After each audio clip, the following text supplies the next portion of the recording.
that in fact everything about Anapanasati is learning to take control. We take control of the breathing. We take control of the mind. We take control of the feelings. Then we take control of how the mind works so that we can take control of one's life. And in the process of this, we build enormous confidence.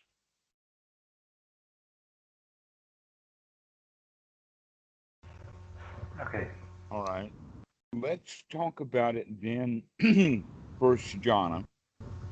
And we're going to talk about it in two different respects. One is the respect of how to get into it, and then the second respect is how to maintain it or sustain it, and what do we do with it. That's in fact one of the bigger issues that people have is that especially in Western Buddhism, when they you see, Western mindset is very uh, attainment oriented. And so when we hear words in, let us say, Western Buddhism that have to do with these attainments, then people lust for these things and they want them. And there's a whole bunch of them. There's 1, 2, 3, 4 jhanas, and there's sotapan, sotagami, anagami, arahat. There's enlightenment this and enlightenment that. All kinds of things for people who desire to gain attainments. This whole series of wanting something that we don't have is actually Buddha's definition of suffering. Clinging. So wanting enlightenment is a kind of clinging. Yeah. And nobody's going to get enlightenment by wanting it. Mm-hmm. Okay? That in fact, if enlightenment is being free from wanting anything, then we have to practice being free from wanting anything, and then the enlightenment will happen naturally. But if we want to practice enlightenment, we'll never get anywhere because we're stuck in a state of desire. We're stuck in a state of wanting. So we can say then that the first jhana is actually getting the mind into a state of not wanting anything. That would be the way of looking at it. And this is exactly what we mean by it when we look at its various factors. There are 5 factors to the first jhana, and there's one of them that is a key ingredient. And that key ingredient is that the mind is free from hindrances. Mm-hmm. That above all is the practice.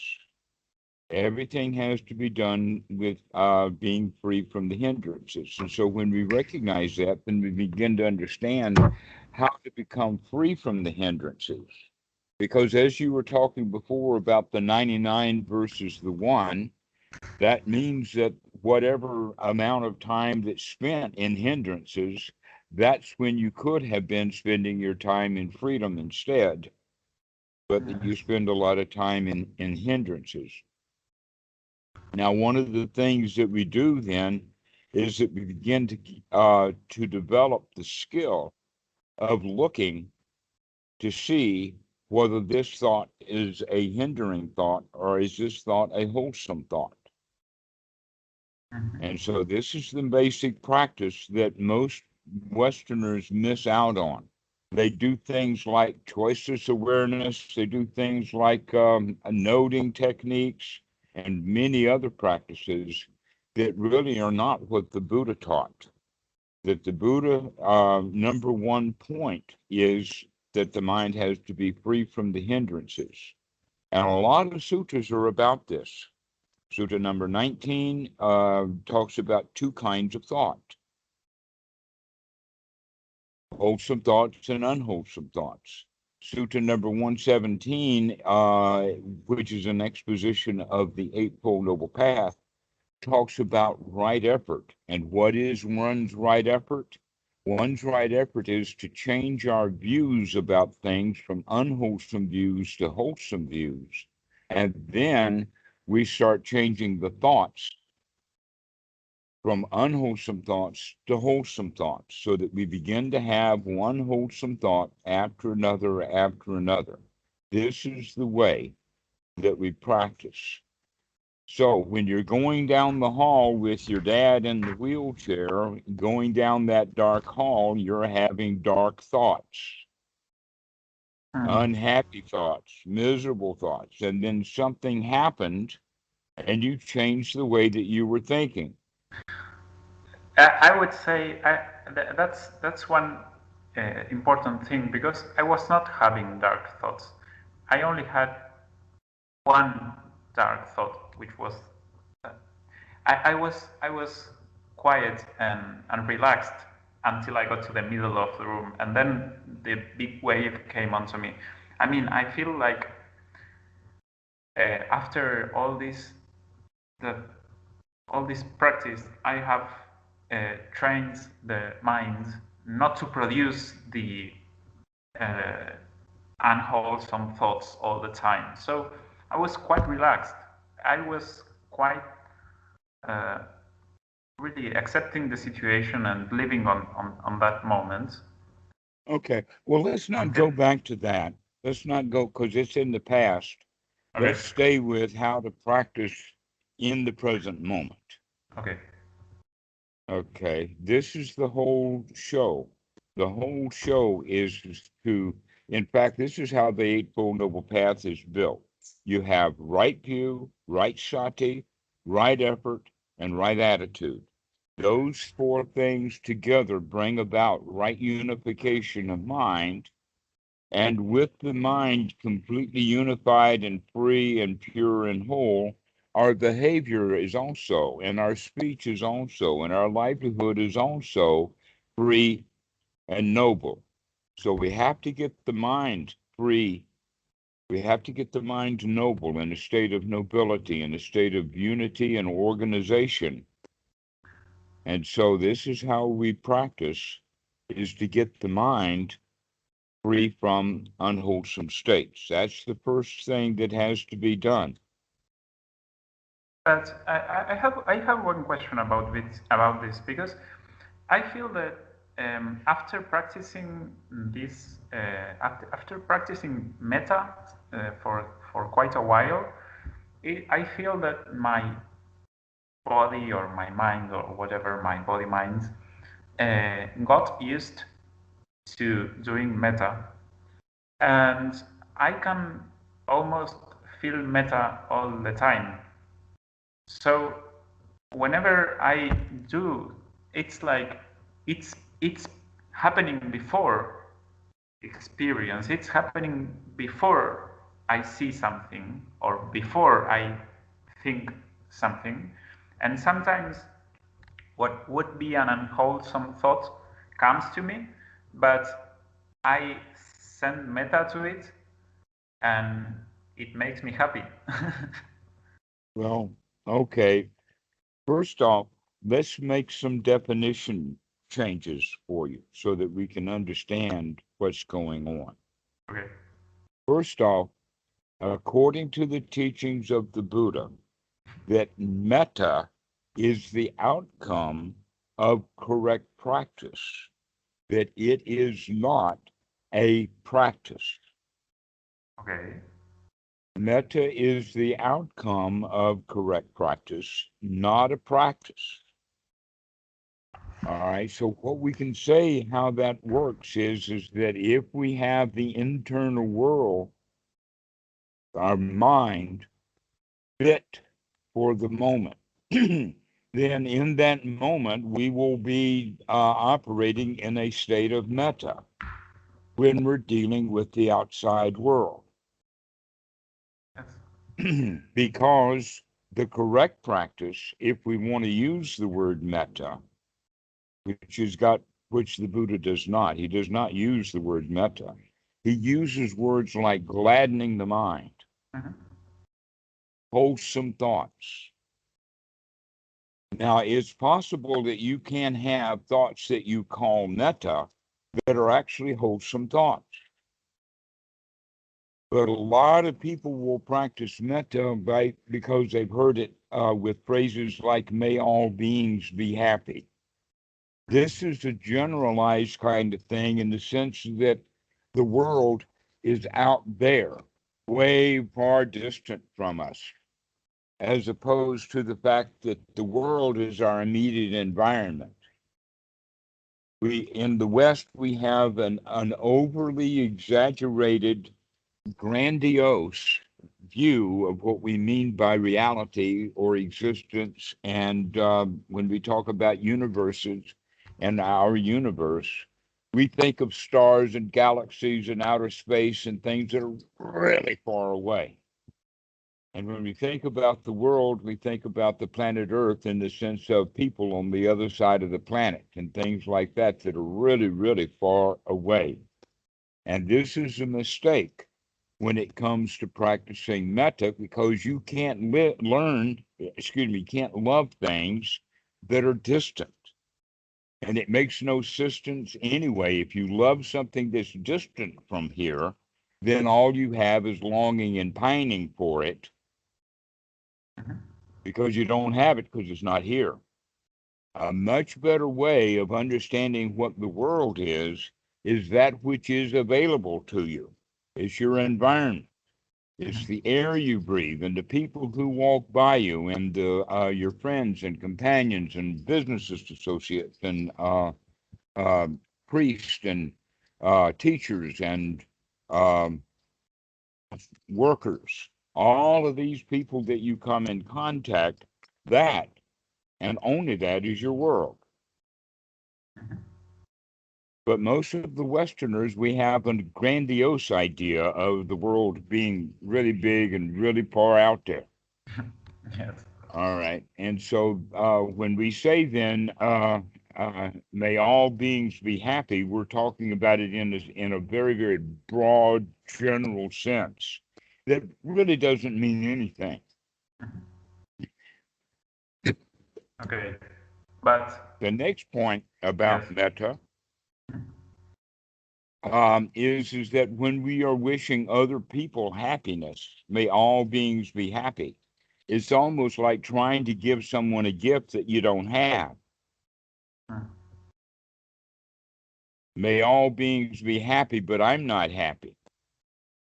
And so this is how metta is practiced as a practice, and this is why only a few people have any value out of it, and even those people who have some value out of it in the moment, it's not a sustainable value. It's because it's actually based something on magical thinking. A much better way of practices is the way that the Buddha teaches himself, in the sense of gladdening the mind, and any metta thoughts that you have are just part of the gladdening of the mind. But getting the mind gladdened up is the most important first step of changing the So thoughts. I wanted then that what I wanted to ask is, I may have unwholesome thoughts, but I have trained my mind to smile. So maybe an unwholesome thought comes, but I don't cling into it because my mind smiles to the unwholesome thought. Does that make sense? I don't know where we were going with this, but Well, we're going in the direction of first jhana. first Jhana. That was your question. Yes. Okay. And the first thing that we have to do in order to get into first jhana is to forget about wanting things. For instance, may all beings be happy is wanting something that doesn't exist.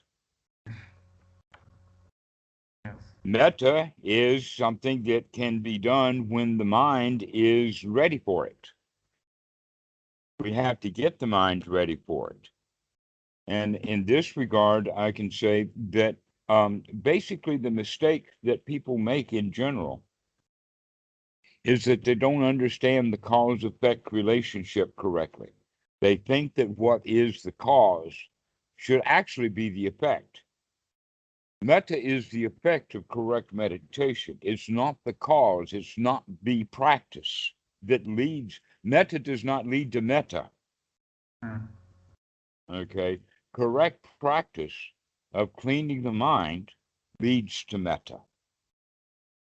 Okay. Metta is the result, and metta is what we could call kindness or friendship. And so one of the first things that we need to do is learn to become friends with our own self, become friends on the inside, to stop being critical of ourselves and start to being nurturing to ourselves, start having wholesome thoughts and removing unwholesome thoughts. By having only wholesome thoughts and by removing unwholesome thoughts, now the mind can become a bit controlled. But in fact, everything about Anapanasati is learning to take control. We take control of the breathing. We take control of the mind. We take control of the feelings.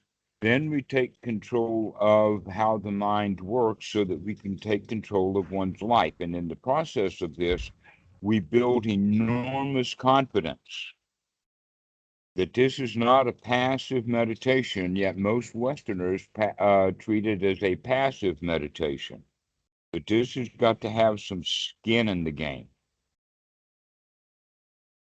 It's got to be an active control. And so if you can learn to control your breath, then you can learn to control the content of the mind. And by learning to control the contents of the mind, which would in this training is to watch the breathing, to watch the thoughts. Only allow wholesome thoughts into the mind. Thoughts of gladdening the mind, thoughts of this is really nice, everything is okay, everything is fine. And we need to remember to say those things over and over again. Now, these are not aspirations. Metta practice is an aspirational practice. May all beings be happy. We're wanting something that doesn't exist. This is not aspirational practice. This is the recognition of how nice things actually are in this present moment.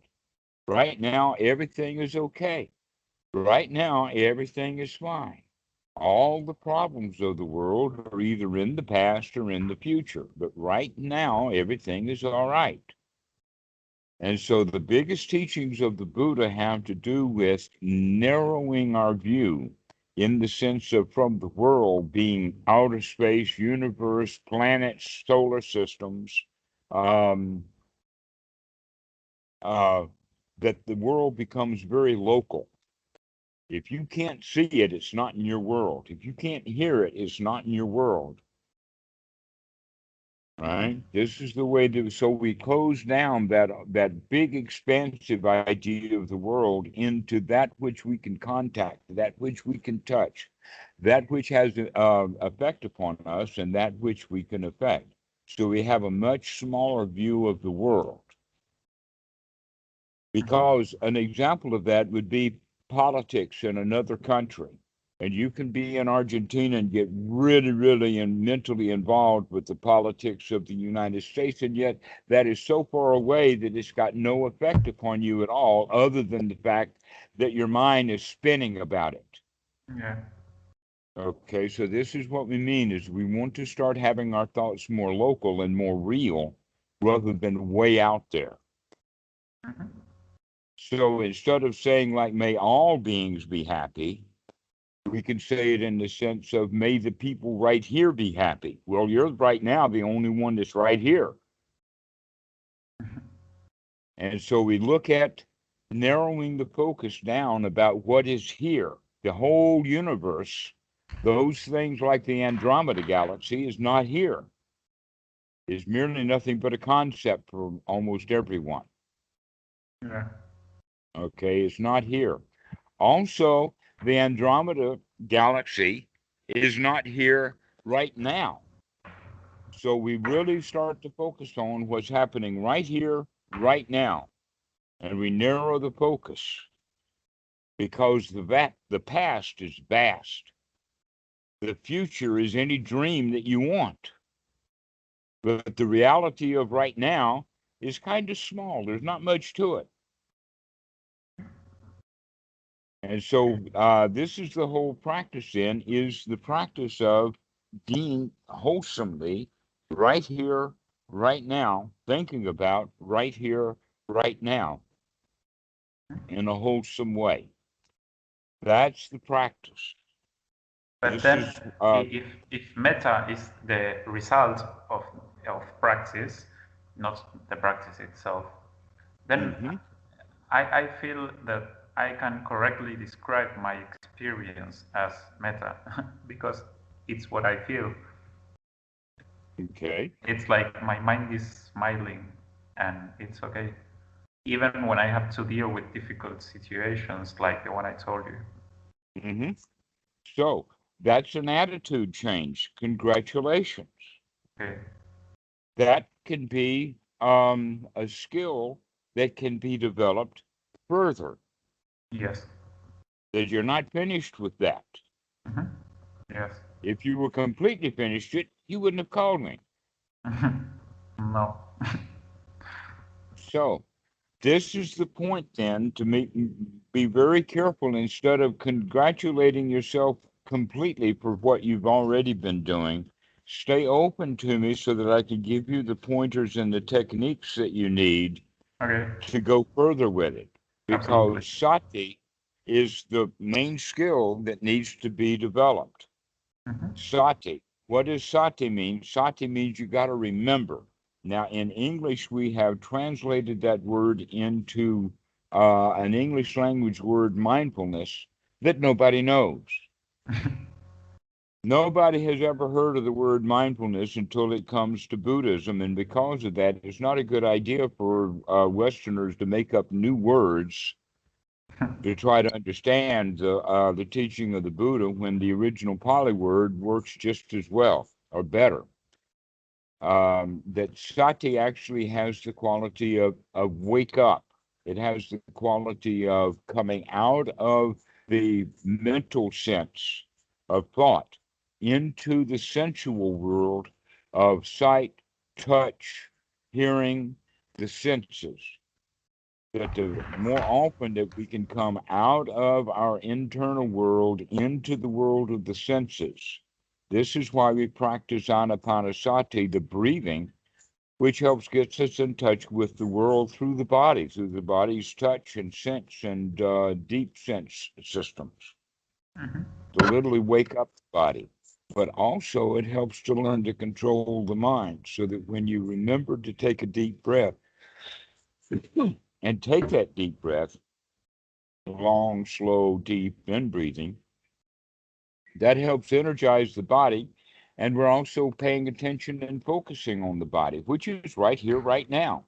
The breath that we're looking at is not a breath that we had 6 months ago. It's the one we're having right now. Mm-hmm. Okay. And so all of these techniques have to do with bringing us into this present moment, coming out of the mental systems of past and future thoughts, anxieties, worries, frustrations, desires, wanting things we don't have, having to put up with things and we want to be free from them. All of that kind of stuff is what we would consider hindrances. Mm-hmm. So that we intentionally start watching the mind thought by thought. Is this a wholesome thought or is this not a wholesome thought? Yes. And as we do that, we begin to gain the skill of what kind of thoughts are wholesome and what kind of thoughts are not wholesome. Mm-hmm. That's the skill to be developed. Okay, so now we've got two skills that we're talking about. One is the skill of sati, to wake up, to wake up and to wake up and to wake up. In fact, we want to practice this skill with the in and the out breath so that we remember to take a long, deep in breath and remember to take a long, deep out breath. So we're actually practicing sati twice on each breath. Mindfully, he breathes in long, which means with sati. We breathe in long, knowing that we're breathing in long. We breathe out long, knowing that we're breathing out long. This is the important skill of developing Sati, because if we can do that with the breath, then when we have a thought, we know we're having a thought. This is Sati, to wake up and really know by seeing. So it's actually got 2 points to it, this mindfulness. One is right view, and the other one is right Sati. Basically, you can say it in this phrase. Have you ever heard the expression, wake up and smell the coffee? No, You've heard that, huh? but yes, okay. Okay, to wake up and to smell the coffee actually means to come out of our slumber Okay. into our sensual awareness. Mhm. We can actually wake up and smell things. When we're slumber, when we're sleeping, when we're walking around in the normal state of mind, then we're not awake. When we're walking around being very attentive to this present moment, then that's being awake. This is what Sati is for.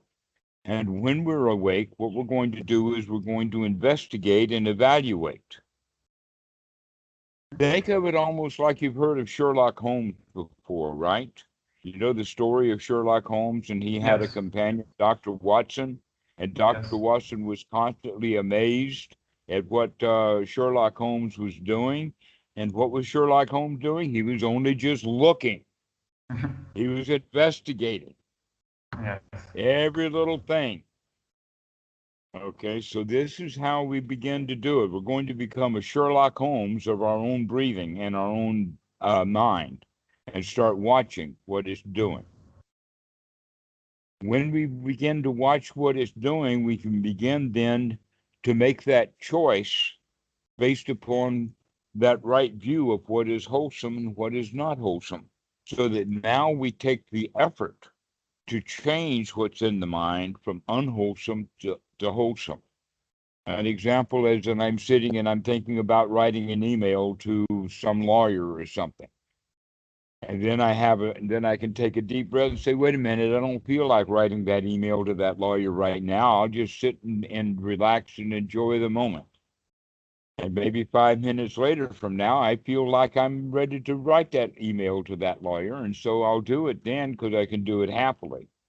Mhm. Okay, so this is another way of looking at the point that we're actually making a major lifestyle change so that we only actually do the things that we want to do.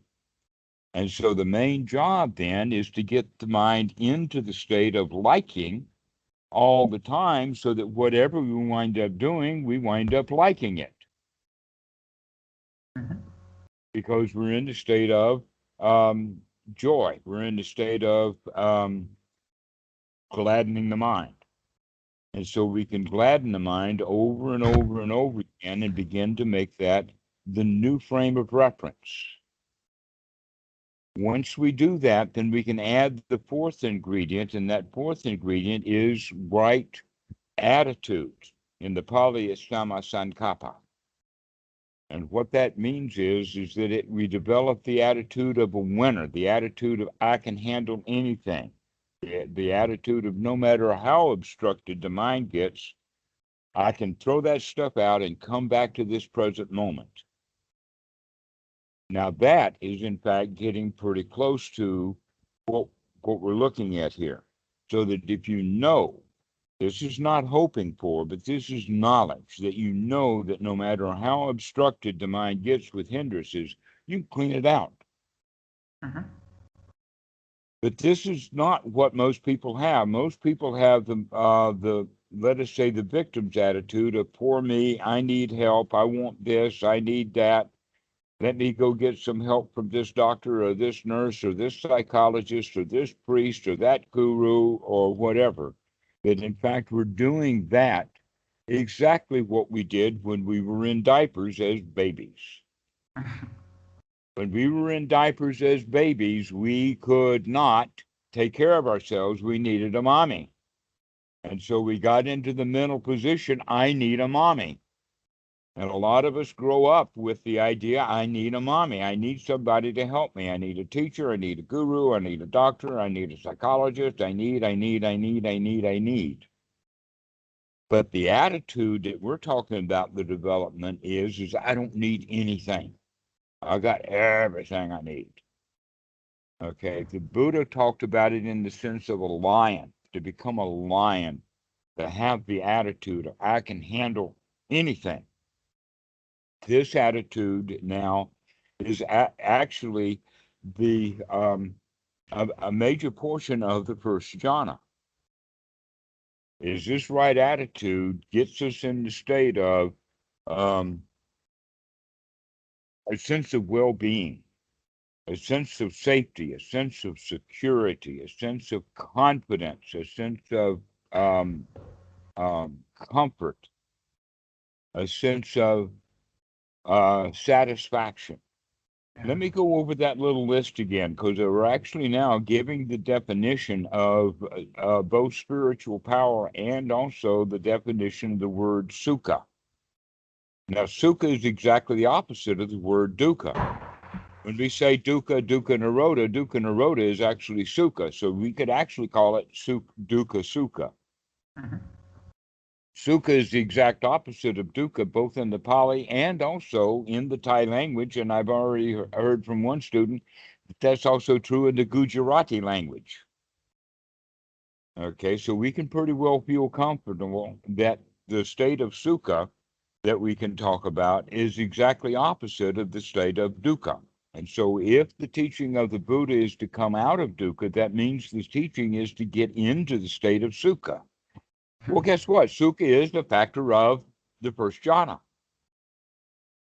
Okay. Right? Okay, so Sukha is what we can develop once the mind is free from hindrances. Mm-hmm. When the mind is free from hindrances, we can start having then wholesome thoughts, gladdening thoughts. And basically, the kind of gladdening thoughts that we're going to have is going to help us feel better. If you have really, really unhappy thoughts, you're going to be unhappy. And if you have really happy thoughts, you'll be happy. That the mind is the forerunner. Mm-hmm. Okay. Which means that all of humanity has been spending their whole lives talking themselves into feeling bad.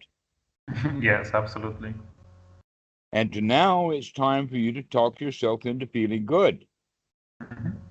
And remembering to do that over and over and over and over again, because those old unconscious thoughts will come back up. And we need to catch them and say, nope, we're not going to have those old kind of thoughts. We're going to have new wholesome thoughts instead. Mm-hmm. And so we begin to practice so that we can have one wholesome thought after another wholesome thought after another wholesome thought. And now we're getting pretty close to the first jhana.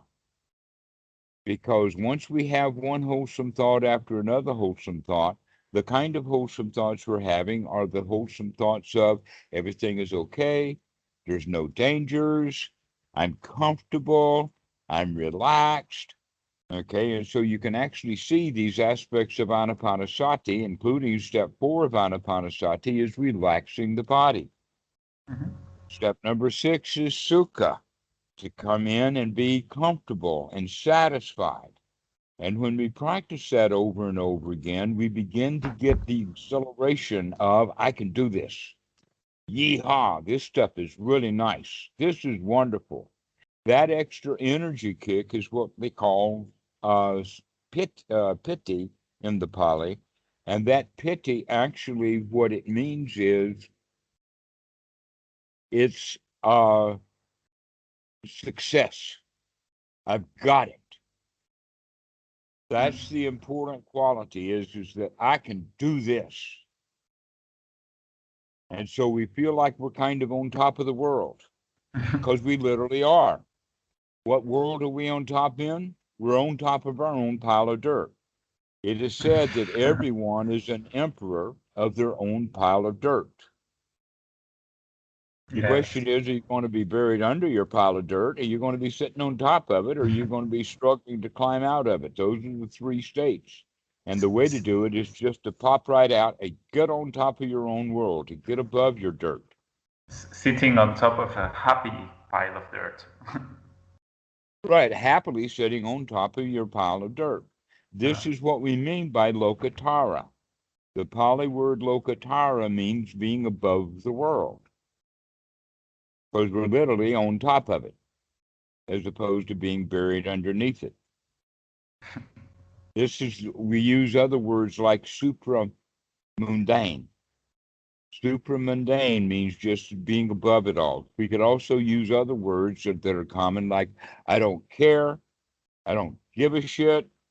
We could use words like aloof or above it all. This is the kind of way that we begin to look at it, in the sense that we got this wired. We got no problems here. I'm above that spat. So if you hear two fellas arguing, you don't have to get in it. That's not my problem. I'm above them. And so this is the kind of attitude that we begin to develop, the attitude of being a winner, the attitude that we can handle this. And so by doing that, now we're beginning to develop the jhana factors. Another jhana factor is the applied and sustained thought. Well, if we're actually applying the mind to wholesome thoughts and continuing to have wholesome thoughts, then we're applying and sustaining the mind in the wholesome. This means that the mind is actually fit for work, because we can apply it and keep it sustained in the wholesome. All right. So now we've got the jhana factors together. We've got applied and sustained thought that's coming along with the fact that, number one, we're able to get the mind out of hindrances into wholesome thoughts. So that's the applying of the mind. Now that we've gotten the mind out of unwholesome thoughts into wholesome thoughts, we gladden the mind, we cheer ourselves up, we get ourselves into the present moment, and we begin to feel good. That's the Sukkha. And eventually we feel really marvelous because we know we can do that. That's the Piti. And also the development of the Sati with the breathing gets the body energized, gets oxygen in there, gets the brain working correctly. And now we've got everything working correctly. This is first jhana. We call it samadhi only because these jhana factors are there together. The word samadhi does not mean concentration, and yet it's translated into English as concentration. Also, jhanas are translated as something like immersion, absorption. These are actually completely wrong words. That what happens actually when people get absorbed or they get immersed, they're normally immersed in hindrances. They're lost in space. But when you're in jhana, you're alert, you're sharp, you're focused, you're capable of being in the present moment, and ain't nobody going to sneak up on you. No Zen master is going to come by and whack you with his Zen stick, because you're not lost in space, you're not immersed, you're not absorbed, you're here now.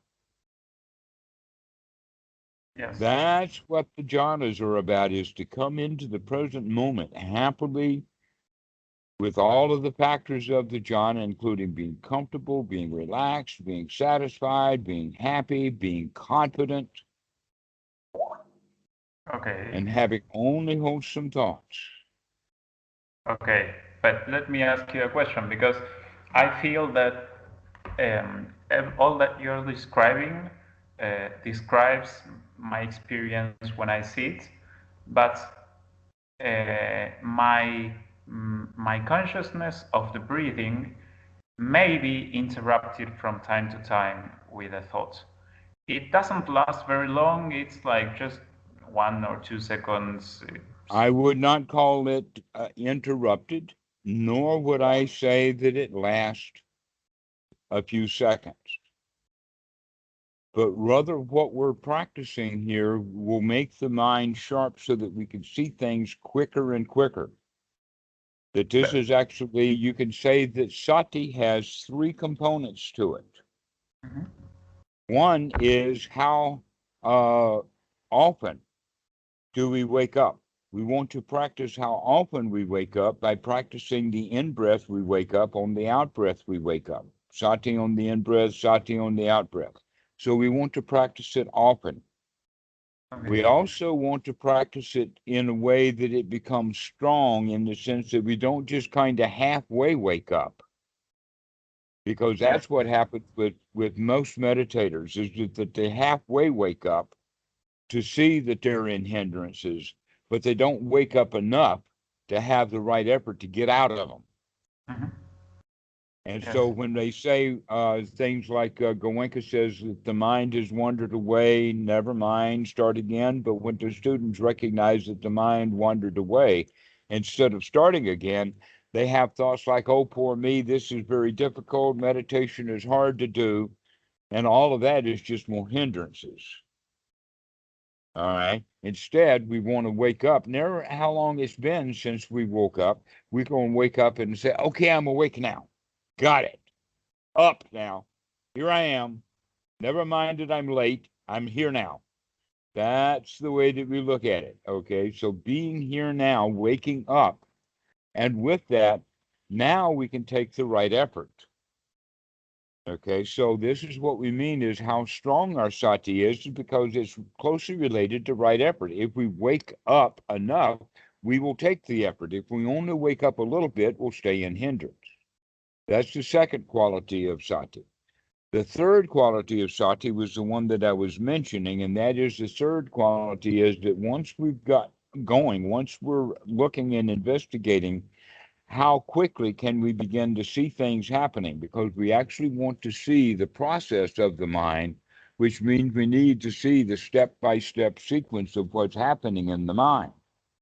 Mm-hmm. And so sati then is developed as the skill of how quick can we do it, so that we can get it down to the point of, let us say, about 1/10 of a second, so that you can see what's happening at a very, very fast rate. This is also a skill to be developed. When we see it like that, then we stop saying that things happen together or simultaneously. We stop having thoughts like, I have breath in the foreground, but I have thoughts in the background. You probably heard people talk about that or even thought about it that way. No, what we're saying is that some mind moments are on breathing and some mind moments are on thought. They're not there at the same instant of time. Okay, but can we have then mind moments on thought, even if they are few, but in the first jhana? Absolutely. Okay. First jhana is one wholesome thought after another wholesome thought. It's applied and sustained thought, applied to the wholesome, sustaining on the wholesome. Okay, but why one thought after another? Because I was dwelling on my physical sensations, not on the thinking. Dwelling on sensations is one kind of thought. Okay. Not all thoughts are verbal thoughts. Okay. That in fact there are observational thoughts, and we do want to spend more and more thought moments in observational thoughts and fewer moments on thinking kinds of thoughts. Okay. But then Experiential thoughts. I'll reformulate the question. In the first jhana, can we have verbal thoughts? The answer to that is that's the definition of first jhana. To have applied thoughts applied to the wholesome and sustaining those thoughts in the wholesome. Okay. Okay. Once we have trained the mind to have one wholesome thought after another wholesome thought after another wholesome thought, then we begin to train the mind to have gaps between the wholesome thoughts so that we can have more thought moments of experiential and fewer thoughts of running dialogue about it.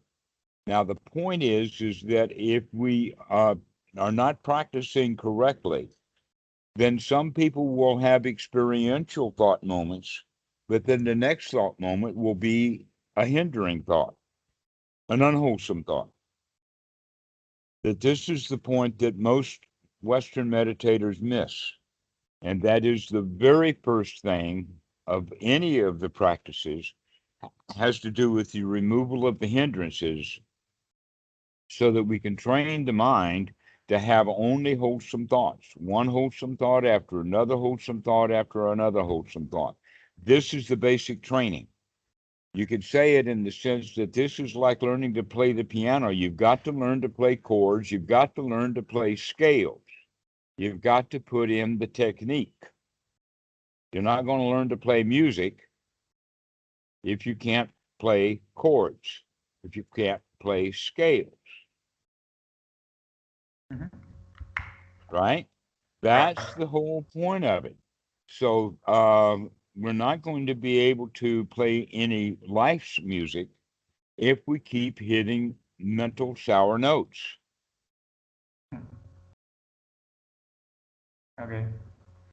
This is why we have to practice and train to start watching the mind for every thought that comes up. Is this thought wholesome or is this thought unwholesome? If it's an unwholesome thought, then we change it into a wholesome thought. If it is already a wholesome thought, well, then we congratulate ourselves for having wholesome thoughts. Okay. So life is going to be a mixture of a grand life and a garbage dump. It's almost like that you've got a palace. Your whole life is a palace. It just happens to be full of garbage. All we have to do is keep taking the garbage out, and pretty soon we recognize that life is actually a palace when you throw the garbage out.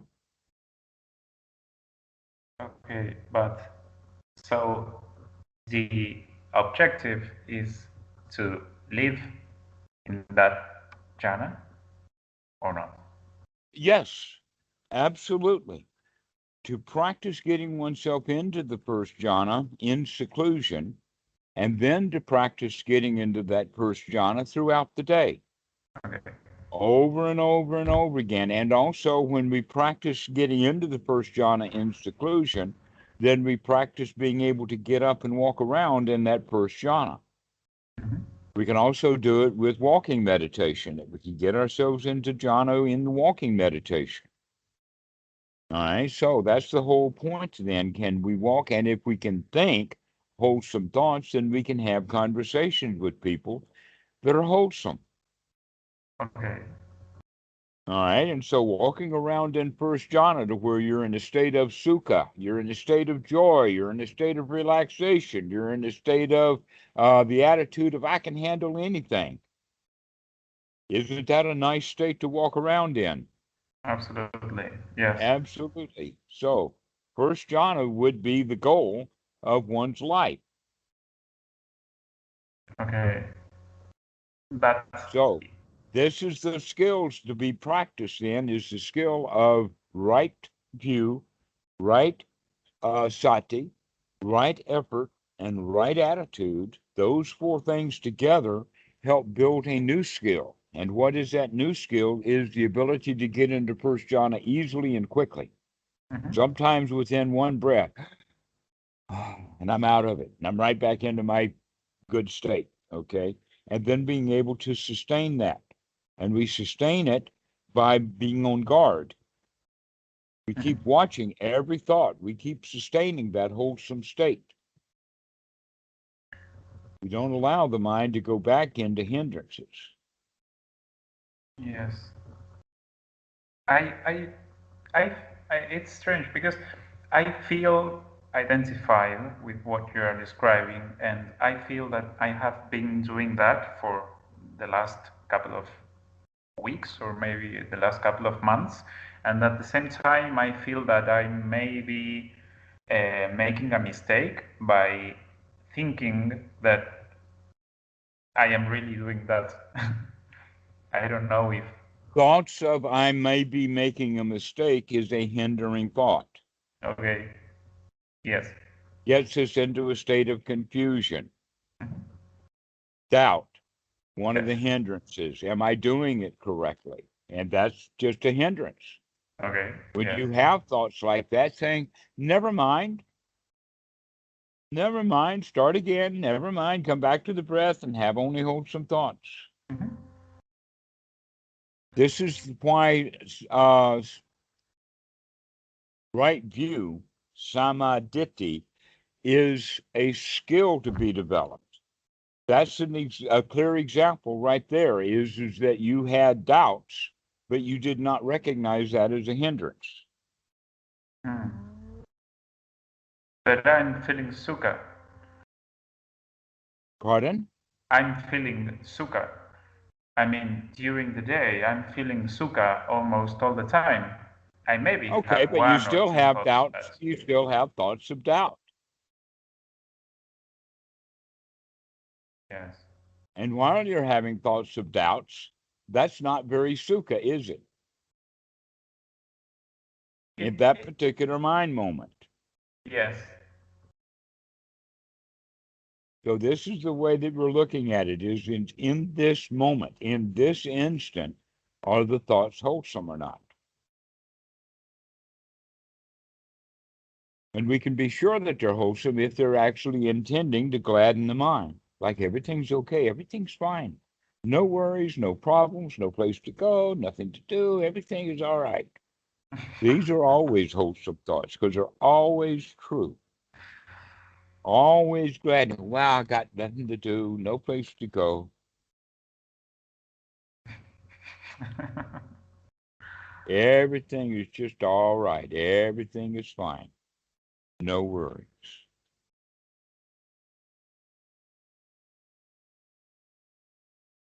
Okay. So Okay. let's go practice that for a while and give me a call in a couple of days. And so we'll refine it. But this is the important thing now, as we give into the key is that we've got to keep watching these thoughts to take them out of being unwholesome and put them into being wholesome. Okay.